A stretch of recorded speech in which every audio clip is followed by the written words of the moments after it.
안녕하세요, 로버튜브. 오늘은 일본이 미국에 역대급 무리수를 던져 한국의 외교 실력과 너무나 비교되는 현재 상황에 대해 이야기해보겠습니다. 중국이 최근 우주 강대국의 자리를 넘보기 위해 우주산업 개발에 박차를 가하고 있습니다. 올해 초 1월 3일에는 중국의 달 탐사선인 창어 4호가 드디어 달 뒷면에 무사히 착륙했다는 소식이 전해졌습니다. 달의 앞면이 아닌 뒷면에 착륙한 것은 역사상 처음 있는 일이기 때문에 이는 큰 화제가 되었죠.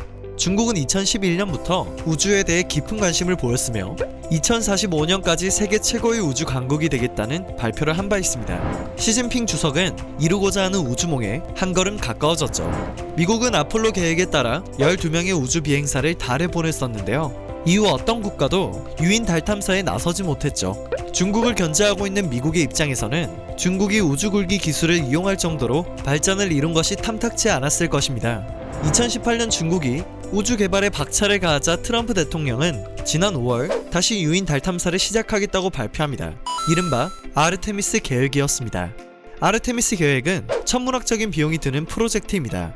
유인 달 착륙 외에도 달에 기지를 건설하는 것, 게이트웨이라고 불리우는 달 궤도 우주 정거장 건설까지 포함되어 있는 프로젝트이기 때문이죠. 게이트웨이는 화성 탐사와 같이 깊은 우주로 떠나는 중간기지 역할도 하게 됩니다.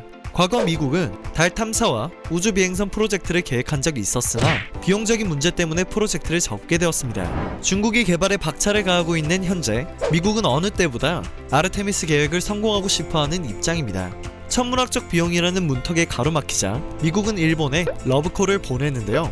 일본 정부는 이를 수락하고 예산을 부담하기로 결정합니다. 일본 정부는 지난해 10월 결정한 게이트웨이 기술 제공 및 기기 제공에 대한 예산이 2024년까지 약 2130억엔 필요할 것으로 추산됐습니다. 하지만 현재 일본의 국제 우주 탐사 관련 예산은 연간 350억엔 정도인데요. 이는 게이트웨이에만 한정된 추산 금액이기 때문에 우주 비행사를 달에 보내는 비용 등 아르테미스 계획 전체에 필요한 비용을 고려해 본다면 예산은 엄청나게 불어날 수밖에 없죠. 그런데 예산 부담을 미국 측이 아닌 아베 총리가 먼저 제안한 것으로 드러났습니다. 일본 마이니치에 따르면 지난해 5월 아베 총리가 일본을 방문한 트럼프 대통령에게 아르테미스 계획 동참을 검토하고 싶다고 먼저 제안을 했다고 전해지고 있습니다. 일본은 현재 역대급 국가부채 규모와 경제 위기에 처해 있기에 일본 사람들은 이와 같은 소식에 난리가 난 상황입니다. 국가의 경제가 극히 어려운 상황임에도 불구하고 예산을 어마어마하게 초과하는 계획을 자꾸만 세우고 있기 때문이죠. 일본 시민들은 지난해 옥수수 사태를 떠올리며 무리수를 두고 있는 아베 총리의 행보를 비난하고 있습니다. 지난해 미일 정상회담에서 아베 총리는 트럼프 대통령에게 600억엔 규모의 미국산 옥수수를 추가 수입하겠다고 약속했습니다. 트럼프 대통령은 회담이 끝난 후 아베 총리가 일본을 대표해서 옥수수를 전부 살 것이라고 대놓고 밝히기도 했죠.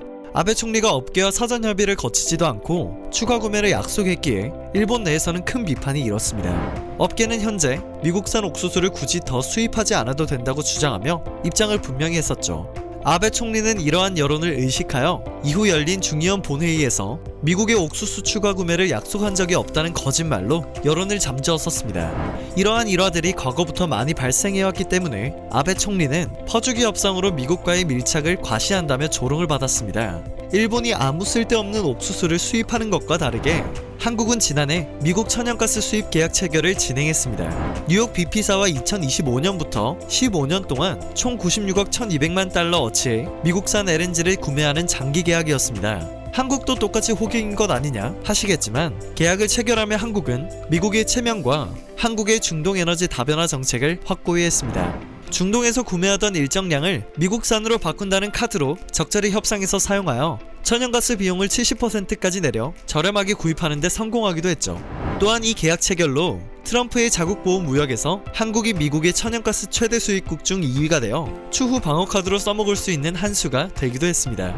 아르테미스 계획에 참여하고 싶다는 입장을 아베 총리가 먼저 전했기에 미국은 비용 부담 요청에 전혀 어려움이 없는 입장입니다.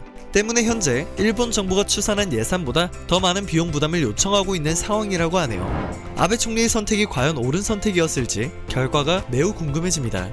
오늘 영상은 여기서 마치겠습니다. 유익하게 봐주셨다면 그것만으로 감사합니다.